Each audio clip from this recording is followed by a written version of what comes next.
we are seeing from tax reform and deregulation, including that small business optimism has hit its highest level in more than 30 years. As you know, National Economic Council Director and Assistant to the President Larry Kudlow was discharged from the hospital and is recovering at home. The President has spoken with Larry and he's in good spirits. We look forward to having him back here at the White House soon. Tonight at Nationals Park, Republicans and Democrats in Congress will put aside their political differences to play America's game. After last year's horrible shooting at the GOP practice, where Capitol Police acted heroically in the line of fire to save lives, we are excited to see those who were injured return to the field, including Majority Whip Steve Scalise. Those injured have fought hard for this moment. We will proudly be cheering them on. I've heard the Republican team looks pretty good in practice and that they're headed for a victory. Lastly, on June 14th, we celebrate Flag Day, commemorating the adoption of our American flag, which we all proudly stand for, the founding of our brave U.S. Army, and last but certainly not least, we would like to wish the President a very, very happy birthday. And if I do say so, I don't think he looks a day over 35. And with that, I'll take your questions. A little sucking up is probably never bad. Kevin? Sarah, thank you. If you would please comment on the recently released IG report, your impressions of what you've read so far, and have you had an opportunity to discuss with the President the New York Attorney General's idea of suing the Trump Foundation to have it shut down in the state of New York? The President was briefed on the IG report earlier today, and it reaffirmed the President's suspicions about Comey's conduct and the political bias among some of the members of the FBI. Director Wray, as you know, will be holding a press conference later this afternoon, and we'd encourage you to tune in for specific questions. As to your other question, the President has tweeted about this specifically earlier today. The foundation raised $18 million while giving $19 million to charity while virtually having zero expenses. The previous New York AG, who was forced to retire in disgrace, made its stated mission to use this matter to advance its own political gain, and the current acting New York AG has stated that battling the White House is the most important job she's ever done. That sounds outrageously biased and certainly problematic and very concerning. Cecilia. Sarah, in the State of the Union, the President had some really harsh words for North Korea. He said no regime has oppressed its own citizens more brutally than North Korea. Why is he now downplaying North Korea's horrific atrocities? The President hasn't downplayed. Like you said, the President has raised North Korea's human rights record and some of the abuses of the North Korean regime in a number of occasions. He also raised them at the summit that took place earlier this week, but the focus of the summit was denuclearization and peace on the peninsula, and that was the purpose of the President's conversation, and that was the focus of what took place there. Margaret. Human rights on Fox News, he said a lot of other people have done some really bad things. How is that not downplaying the atrocities? Again, certainly that's a factual statement. A lot of people have done some bad things. However, the President hasn't ignored the bad things that have been done by the North Korean regime. He's directly called it out on a number of occasions, as you yourself mentioned, and he brought it up at the summit. And again, the purpose of the summit was to focus on denuclearization and looking towards that brighter future, and that was what the President was trying to do. Margaret? Thank you, Sarah. Could you confirm that there is a trade principles meeting today, that there are Chinese tariffs coming tomorrow, and there was a report that somewhere in the... It's a lot of questions. We'll go one at a time. It's the same okay. Yes, there is a trade meeting today. In terms of any announcements, I'll keep you posted when we have something to announce. Third part of my two-part question is there has been a report that part of a two-part question. That 800 to 900 Chinese products would be on that tariffs list. It seems like quite a high number, even though I guess the highest number is 1,300. But even if you're not ready to roll out the whole thing, if that number is higher than it really is, could you tell us now? Well, since I'm not making any announcements, it would be hard for me to give details of an announcement that we're not quite ready to make. Whether or not we will, we'll certainly keep you posted. But beyond that, I can't get into any details. David? Thank you, Sarah. Two questions, if you don't mind. The President said earlier this week that he did speak with Kim Jong-un about human rights abuses. Can you tell us exactly what areas of concern they talked about? And was it the Gulag work camps, torture, public executions, the lack of freedom of religion of the press, kidnapping, women's rights. What did they actually talk about? Again, they covered a number of different topics, a couple that you listed. I'm not going to get into all of the details of their private conversation, but I can tell you, as the president has already publicly stated, that he did bring up human rights abuses of the North Korean regime. Jim, I'm sorry, you too. I just say too. Rudy Giuliani spent 20 minutes today talking with one of our reporters about his love life and proclaimed that, and in his words, he's not going to be a priest if he's separated from his third wife. Has this become too big of a distraction to the point where the president would consider going to get another lawyer? And then also on that, he said his soon-to-be ex Judith called the president last week. Can you tell us what they talked about? I'm not today or tomorrow or at any point ever going to comment on Rudy Giuliani's love life. I will be glad to leave that to you and the reporter that spoke with him, and I'm not aware of a call and don't have any information on that. Jim? Sarah, can you tell us why the president saluted the North Koreans when he was over in Singapore? It's a common courtesy when a military official from another government salutes that you return that. Second question, completely unrelated, on these children who are being separated from their families as they come across the border. The Attorney General earlier today said that somehow there's a justification for this in the Bible. Where does it say in the Bible that it's moral to take children away from their mothers? I'm not aware of the Attorney General's comments or what he would be referencing. I can say that it is very biblical to enforce the law. That is actually repeated a number of times throughout the Bible. However, this... hold on, Jim, if you'll let me finish. Again, I'm not going to comment on the attorney's specific comments that I haven't seen. It's in the Bible to That's follow not the what law. I said, and I know it's hard for you to understand. Even short sentences, I guess, but and please don't take my words out of context. But the separation of illegal alien families is the product of the same legal loopholes that Democrats refuse to close, and these laws are the same that have been on the books for over a decade, and the president is simply enforcing them. Policy to take children away from their parents.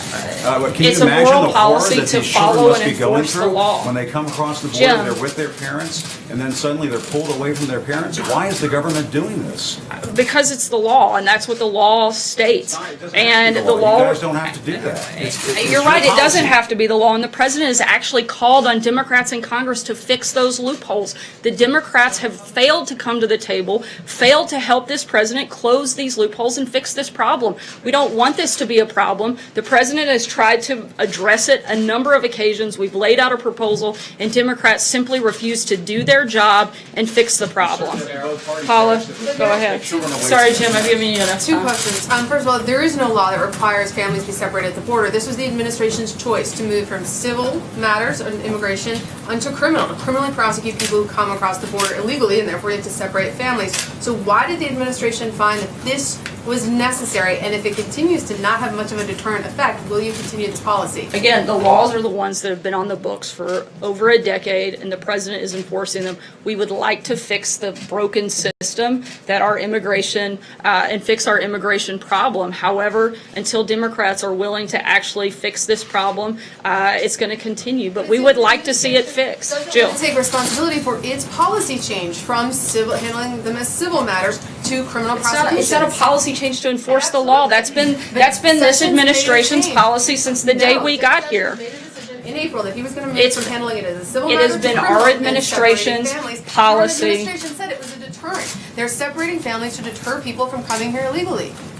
Our administration has had the same position since we started on day one that we were going to enforce the law. I know it was something that wasn't high on the priority list in the previous administration, but it is on ours. We're a country of law and order, and we're enforcing the law and protecting our borders. We would like to fix these loopholes, and if Democrats want to get serious about it instead of playing political games, they're welcome to come here and sit down with the president and actually do something about it. You're a Jill. parent. Don't you have any empathy? Jill, go ahead. Come on, Sarah. You're a parent. Don't you have any empathy for what these people are going through? They Jill. have less than Brian, you do. guys, Sarah, come on, settle down. seriously. seriously. I'm trying to be serious, but I'm not going to have you yell out of turn. They're Jill, telling please us call. It's a law, and they have, these people have nothing. Hey, They come Brian, in I with know you want to get nothing. some more TV It's time, but that's not that. what this It's is not about. If I that. want to It's about recognize answering you, a question, go ahead, Sarah. Jill. Honestly, answer the Good question. question. It's a serious question. These people have nothing. They come to the border with nothing, and you throw children in cages. You're a parent. You're a parent of young children. Don't you have any empathy for what they go through? Jill, go ahead. Two questions for you. Firstly, does the president really believe that Crimea is part of Russia because everyone there speaks Russian? And the second question, the president had said that Kim Jong-un told him that North Korea is destroying a Let me major... answer your first question. I'm not aware of any comment like that. I know it's been reported, but I'm not going to comment on a private conversation I wasn't a part of that I don't have information on. Second part. So the president said that Kim Jong-un had told him that North Korea was working to destroy a major missile engine testing site. Is that the Sohae site, as it's sometimes referred to? We'll have specific details later. We're working with the Department of Defense, and we'll make sure we get you guys that information. Trey? Thanks, Sarah. Sorry, Trey, go Two ahead. questions on the IG report. Earlier this year, the president suggested that the DOJ Inspector General, Michael Horowitz, was, quote, an Obama guy. How does the president view Horowitz today, and does he feel that this investigation was thorough?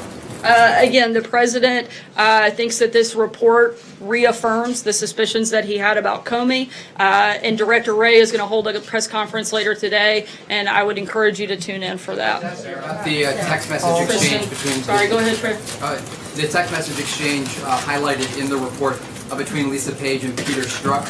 Ultimately, the FBI agent Peter Strzok said, we'll stop it, and that he was referring to candidate Trump becoming president.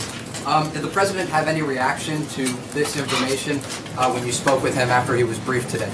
Certainly, again, causes a great deal of concern, and I think points out the political bias that the president's been talking about, and that has been repeatedly mentioned from this administration that we found to be a huge problem, and we're glad they're looking into it. Kristen. Sarah, thank you. Did the president or anyone else use funds from the Trump Foundation to pay for personal, business, or campaigns? I'm not aware of any of that taking place. Can you definitively say no? Again, I'm not aware of it, and I'd have to get more information, but I would refer you to the Trump Foundation for that specific claim.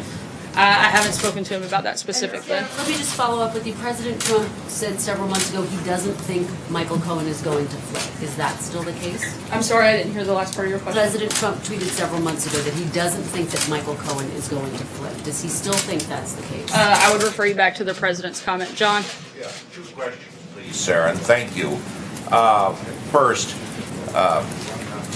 there have been reports on almost a daily basis and in punctilious detail about EPA head Scott Pruitt doing things that border on the unethical, and almost on a daily basis, Republican members of Congress call for his resignation.